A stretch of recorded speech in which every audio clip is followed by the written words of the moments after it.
All right, I'm back with a different hat again. This one's from Windy. This is Windy Hill Studio. This is a studio where I record occasionally. Very nice studio. Very cool story. Former student of ours.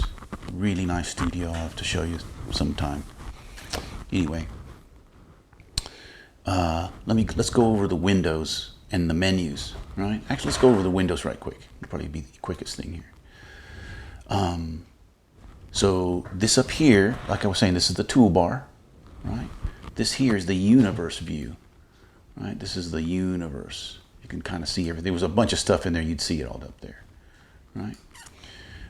This is the timeline, right? Because it has time stuff in there, right?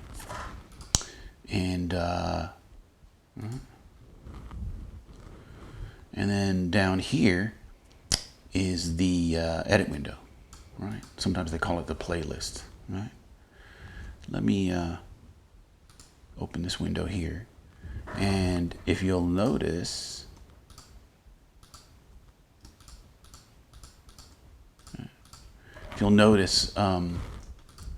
this up here is my tracks list, right? This is where my tracks are. If I click on a track, it also clicks there. If I click there, again, I'm selecting a track to do something to it. So when I select it, I just click on the nameplate, right? It also gets selected there. I can hide it. I can hide this first track by right-clicking the nameplate and saying hide. And it's gone. Notice that the dot has grayed out. Right? If I want to bring it back, you just click the dot. If you, let's see here, if you want to reorder stuff, for example, you want audio 1 to be last, you click it, you drag it. This is all kind of normal stuff, nothing too new there, right? What else? That's the tracks list. Right? There's a lot of stuff that you can do here, right? Down here's the groups list, right? The groups group tracks together. Let me move some stuff over here so you guys can see. Let me get this down here and that down there. Let's put this one here like that. Put this one. There we go. Zach wants out. You want to go out, Zach? All right, there you go. No? All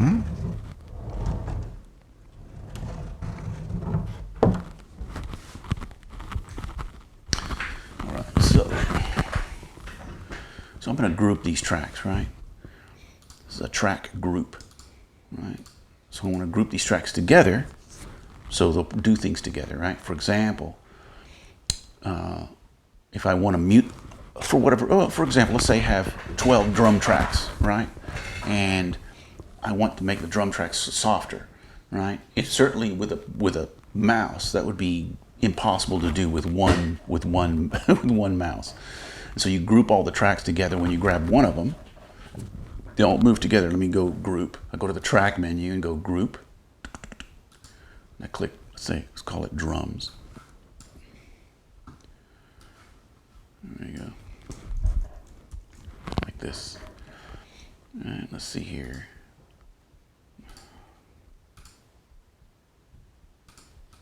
Yeah, whatever. There we go. So now when I mute one of them, they all mute. If I solo one of them, they all solo, right? If I try to edit one of them, if I come over here and edit one of them like this, they all edit, right? That's why you want to group them. Sometimes that's kind of cool. Sometimes you want to turn that off. So if you don't want to, for example, I want to edit this green one here, and it keeps editing all of them. What I'm going to do is, if I just click that thing, it turns the group off. I make my edit, and I can turn it back on. Right, there we go.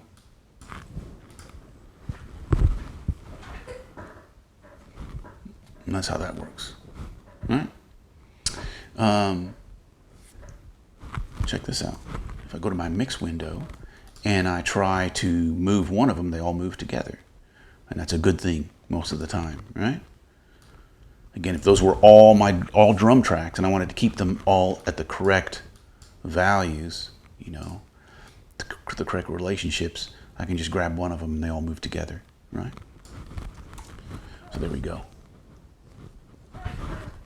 So that's the groups list, and you'll have in a regular mix session, you'll have a bunch of groups there.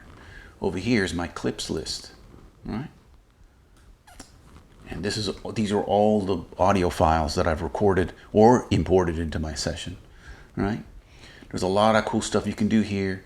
You can look for stuff. You can show things in certain ways. You can select things. You can sort by all these other things. And you might think, well, do you really need to do that? Yeah, if you've got 64 Hilary Duff tracks, or if you're working on a movie like, I don't know, some crazy modern movie, with bombs and explosions, and Lord of the Rings was like over 300 and something tracks, right? And so 300 tracks, a lot of audio files in there. So you need to organize those things, right? Just a quick word about these guys here. A bold one like this one. A bold one is an original file that was either imported or recorded into your session. An unbolded one is a file that has been edited in some way, like it's been cut. Like most of these. Like if I click on this guy here, this purple one, oops, turn that group off. If I click on the purple one, you'll notice that's a bold, right? But if I click on this guy here, it's been edited, and it's an unbolded one, right? So that's kind of a way of, again, sort of seeing things in an organizational way, right? So those are my windows, right? Let me go ahead and close that. And of course, we've got the mix window, right? And, right, not much to say there. These are my inserts, right? You guys seen me put effects on there, right? And these are my aux sends. Now, just like an analog console, right? The insert, let me pull up an insert right quick. Plug in, let's do this guy here, right? This is an insert, right? Now, an insert in the analog world is where the signal is traveling through the channel in the console, right? And you push the insert button in, and the signal is diverted to some effect or something, like compressor or something like that, right?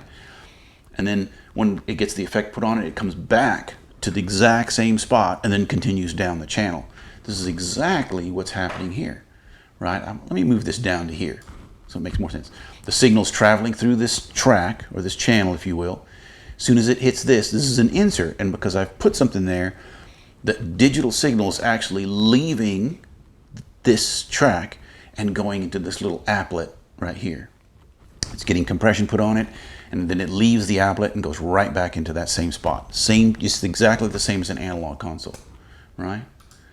On the other hand, this guy right here, the sends, right? This is an aux send, and what does an aux send do in the analog world? It duplicates the signal. The original one stays in the channel, right? And the duplicate goes to an effect, right? And it comes back in a different way. We'll kind of do that here in a little bit, right? But, I'll show you how to make that happen, right? But that's an aux send. It's just like an aux send on the console. By the way, the other thing we use the other things we use sends for are headphones. And this is exactly how you would do headphones in Pro Tools, right? Let me show you. So what I need to do is here's my mix down here. That's my mix, right? And I need to get a mix kind of like that out to the musicians, let's say, right? So what I'm going to do is, again, we have to leave the Pro Tools world. We're leaving Pro Tools, going somewhere else, right? To the headphone amp. And so what I'm going to do is I'm going to click here. I'm going to send this to an output. Well, I can't really do that. I can't show you because I only have that output. But you would, again, if you had more outputs, you would send them to another pair of outputs, 3 and 4, let's say, right? And then that would go to the headphone amp. And if you do this, let's pretend. Watch this. I'm going to hold Option down and do this. Let's pretend that's going to the headphone amp. If I Command click on the edge there, there's my headphone mix. Right? Nice. Command click it, make it go away. Anyway, Those are my aux ins. Right? Going back to here, right? Let's talk about these menus right here, right? So menus, again, back to, I knew when I first got started in Pro Tools, and as I was going along and learning, I knew there were certain things that Pro Tools could do. I just couldn't remember how to make it happen. There's so many things. There's just a ton of stuff, right? And I could never remember, how to do such and such, but I know, if I could just know where to click in the menu, I could make this thing happen, right?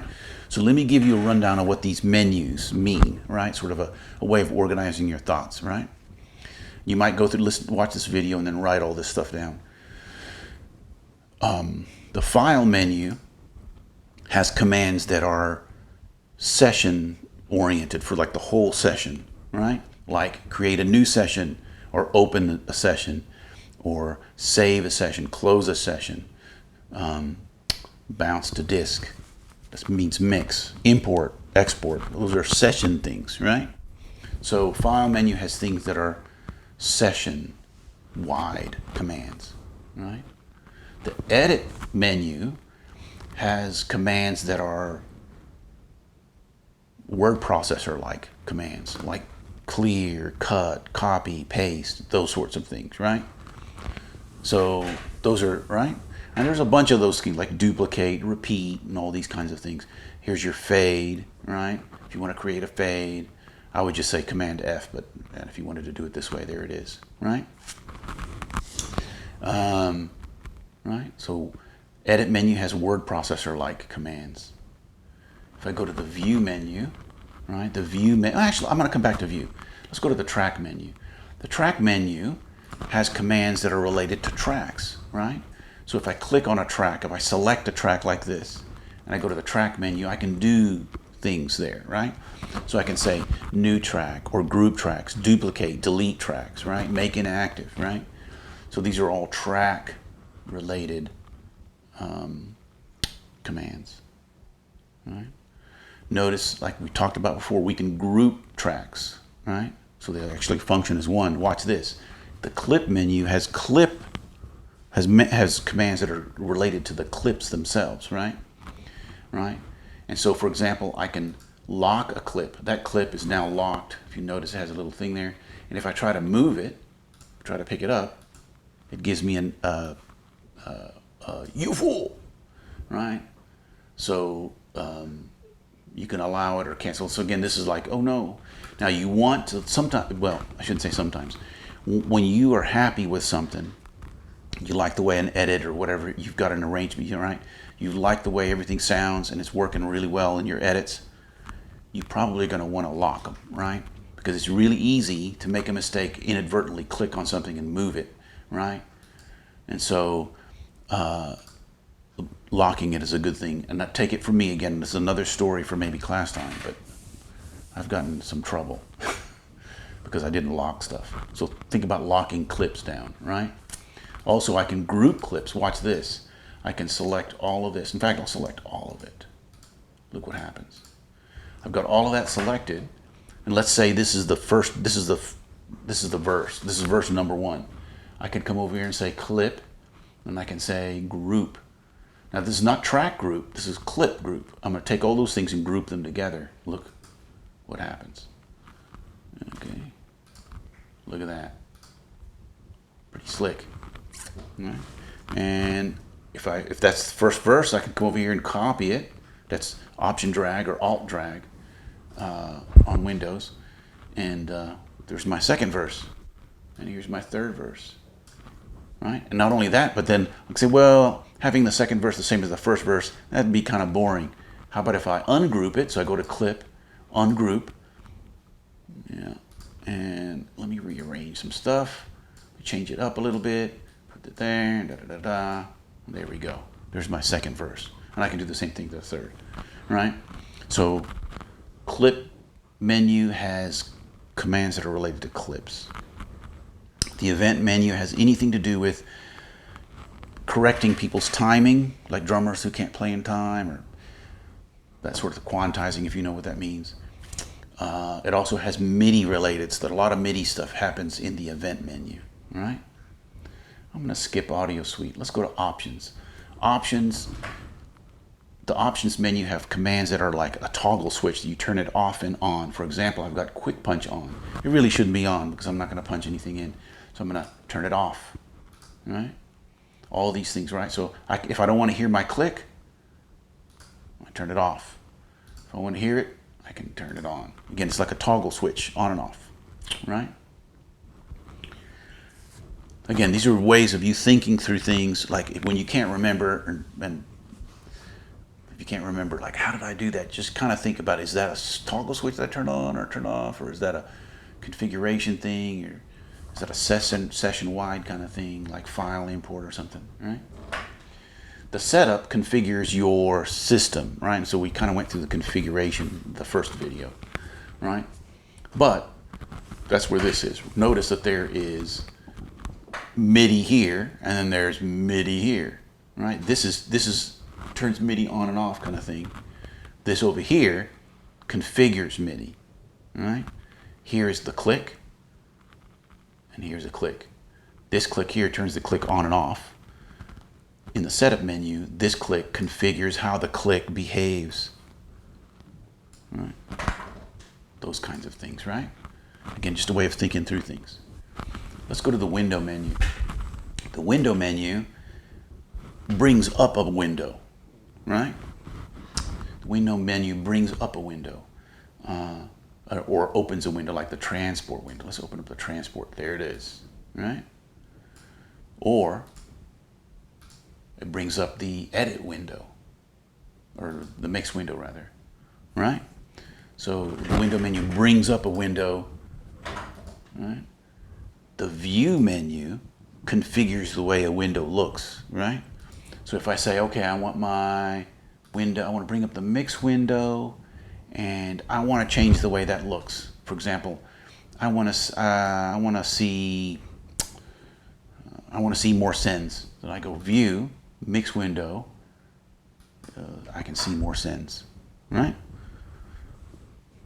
Same thing with this guy here, right? I go to view, edit window, and I can change the way the edit window looks, right? Let's look at some inserts. Well, there we go. There's my inserts. A couple of things I want you to notice. In the edit window, I can actually, there's a fader there and there's a pan knob there. There's almost no reason to have to go to the mix window unless you just want to, right? All right, so the window menu opens a window. The view menu changes the way that window looks, right? Let's go to Audio Suite. There's two kinds of plugins in Pro Tools. There's real-time plugins, like this guy right here, right? This is a real-time plugin. What that means is this plugin is actually applying compression as the sound is playing. Like I was showing you, I was telling you, this is an insert. It's actually leaving this track, going to this app, and then going back in real time, right? On the other hand, I'll leave this here. On the other hand, if I go to Audio Suite and I bring up that same plugin, there it is. It's the same plugin. However, this plugin is a rendered plugin, meaning you actually apply the effect not in real time. You apply the effect, and it's a permanent effect, right? So this one is not permanent. I can change this one at any point in time. I can do whatever I want to it. Oh, I don't like it. I can even take it off. No harm, no foul. This one, on the other hand, is kind of permanent. I say kind of because nothing's permanent in Pro Tools, right? But you have to have something selected. So I've got that selected, and I'm going to apply some crazy compression here. There you go. And to apply the compression, I have to hit render. So what it's going to do is it's actually going to replace this thing that I've got highlighted right here with this new one. Look at here. Doot, doot. There it is. It's been replaced. See? Doot. Doot. Replaced. All right. Now the other one's not lost. It's not gone. It's still in the tracks. I mean, it's in the clips list, but but it's been replaced by this guy right here. Right? So there's a rundown of the menu system up there, right? Again, if you can't find something, just kind of think about the function that it's supposed to be, right? And file, system-wide, edit, word processor, view, changes the way a window looks, track, applies to tracks, clips applies to clips, event, fixing people's timing, quantizing, MIDI, audio suite. Those are effects that you apply if you want them to be permanent. Options, so toggle switch, setup, configuration of your system. Window opens a window, right? So there we go. So there you go. There's the menu system. I'll wear another hat.